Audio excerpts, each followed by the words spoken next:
What happens to a person who simply thinks differently in Venezuela? What happens when you protest, when you speak out, when you dare to say out loud what millions are thinking? I'll tell you exactly what happens. You disappear, you get tortured, you die in a cell.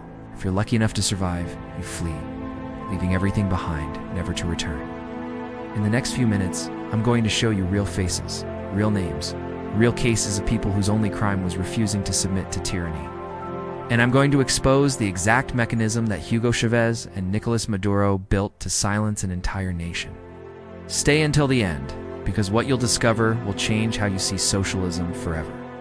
Let us start with a question that seems simple but has a deeply disturbing answer.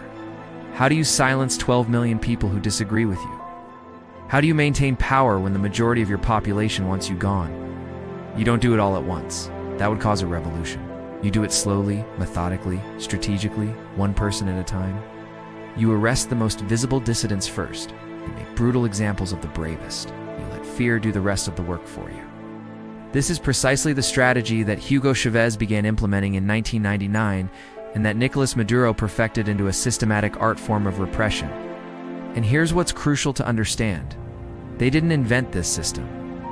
They imported it wholesale, directly from Havana, Cuba. Cuban intelligence advisors, thousands of them, embedded themselves inside Venezuelan security agencies starting in the early 2000s. The SEBIN, Venezuela's political police force, was restructured following the exact organizational model of Cuba's dreaded G2 intelligence service. These weren't advisors offering abstract recommendations. They were operational experts who brought with them 6 decades of experience in silencing dissent, disappearing opponents, and maintaining totalitarian control. But before I explain the machinery of repression, I need you to meet some of its victims. Because this isn't abstract political theory. These are human beings with names, with families, with stories that deserve to be remembered. February 12, 2014. Valentine's Day is just 2 days away. In Caracas, a 24-year-old university student named Baselda Costa joins a peaceful protest against the government. He's a marketing student from a middle-class family. He's carrying no weapons. He's committing no crime, simply exercising what the Venezuelan Constitution theoretically guarantees: the fundamental right to peaceful assembly. Sniper's bullet kills him instantly. Shot in the head at close range by a member of a government-aligned Colectivo, one of the armed paramilitary groups that the regime uses as plausibly deniable death squads. Security forces stand nearby and watch. They do nothing to stop the killing. They are there to ensure it proceeds without interference. Basilda Costa becomes the first confirmed martyr of the 2014 protest wave. He will not be the last, not even close. Over the following weeks, 43 people die in street demonstrations across Venezuela. More than 800 are arrested. Reports of systematic torture inside detention centers begin emerging immediately. Electric shocks applied to sensitive body parts. Stress positions maintained for hours. Sleep deprivation lasting days. Sexual violence used deliberately as a weapon of intimidation. Threats against family members used to break prisoners' will. The Inter-American Commission on Human Rights documents these cases meticulously. Medical examinations, photographic evidence, sworn testimonies from victims. The Venezuelan government's response? Accuse the commission of being a tool of American imperialism. Accuse the torture victims of fabricating injuries. Accuse the dead of being violent provocateurs. Promote the security officials directly responsible for the killings. The regime doesn't just commit atrocities and hide them, commits atrocities and celebrates them. It rewards the perpetrators. The message is clear. Loyalty to the regime, no matter how brutal, brings advancement. Dissent brings torture and death. Oscar Perez, remember that name. Because what happens to Oscar Perez represents one of the most chilling demonstrations of state-sanctioned execution ever witnessed in real time by an entire nation. Oscar Perez was no ordinary dissident. He was a decorated police inspector, trained helicopter pilot, an actor who had appeared in Venezuelan action films. He was a man who had dedicated his life to serving the Venezuelan state with distinction. In June 2017, at the height of massive anti-government protests, Oscar Perez does something extraordinary and fatal. He steals a police helicopter and flies it over government buildings in Caracas, dropping grenades and firing shots in what he describes as rebellion against tyranny. Nobody dies. The action is primarily symbolic.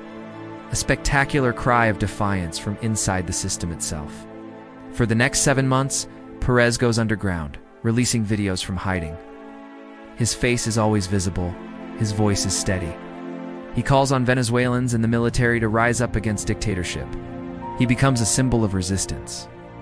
A real-life action hero turned genuine revolutionary. Millions watch his videos. Millions wonder how his story will end. They're about to find out. And what they witness will leave them traumatized. January 15th, 2018. El Junquito, a mountainous area outside Caracas. Government forces surround the building where Perez and 6 companions are sheltering. What happens next comes from Oscar Perez himself, broadcasting live on Instagram for the entire country to watch in real time. The assault begins with explosions and heavy gunfire. Perez's Instagram feed captures everything. The fear, the bullets striking the building, the chaos of people who know they're about to die. And then, hours into the assault, Oscar Perez makes an announcement that millions hear simultaneously. His voice is calm, measured. Blood is visible on his face. "We want to surrender," he says clearly, without ambiguity. "We are willing to surrender. We don't want more deaths. We're surrendering. We're laying down our weapons." He repeats it multiple times in multiple videos over the next hour. They're surrendering, not fighting, not threatening, explicitly giving themselves up. The government forces respond by intensifying the attack. More explosions, heavier gunfire. The assault that should be ending becomes more violent, more obviously intended to kill rather than capture. Perez appears on camera again, wounded more seriously, blood soaking his clothing. He shows his wounds and repeats that they want to surrender peacefully. He asks for medical attention. He asks for his human rights to be honored. Millions of Venezuelans are watching this live on their screens. In real time, they are witnessing a wounded man begging for his life while explicitly surrendering, and they are watching their government kill him anyway. The assault continues for hours after that final broadcast. When it ends, Oscar Perez is dead. All 6 of his companions are dead. 7 people who tried to surrender killed anyway. It's not in combat. Deliberately, methodically, executing people at close range who were wounded and disarmed. Forensic evidence examined by independent investigators supports this completely. Multiple victims show wounds consistent with close-range execution shots. The angles of entry, the distances, the physical evidence tells a story of execution, not combat. The government claims Perez and his companions refused to surrender and died in combat.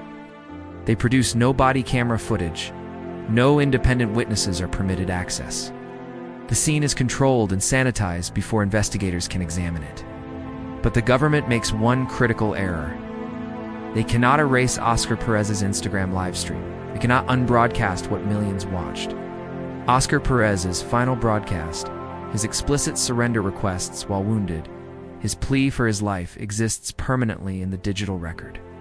Undeniable, irrefutable, damning. The Venezuelan government declares the operation a success. Officials appear on television congratulating security forces for neutralizing dangerous terrorists. Let me be precise about what they're celebrating. They're celebrating the killing of a wounded man who asked to surrender, on camera, broadcasting live, in front of the entire country. The Inter-American Commission on Human Rights calls for investigation into possible extrajudicial executions. Human rights organizations document the case comprehensively. International condemnation pours in from governments across Latin America and Europe. The Maduro government's response: dismiss all criticism as foreign interference. Promote the officials who conducted the operation. Ensure that no Venezuelan court ever examines what actually happened. No forensic analysis by Venezuelan authorities. No survivor testimonies taken by prosecutors. Government communications released. Because in Venezuela, the justice system doesn't investigate the government. It protects the government. That is its only function. The story continues in part 2. Click here to watch now.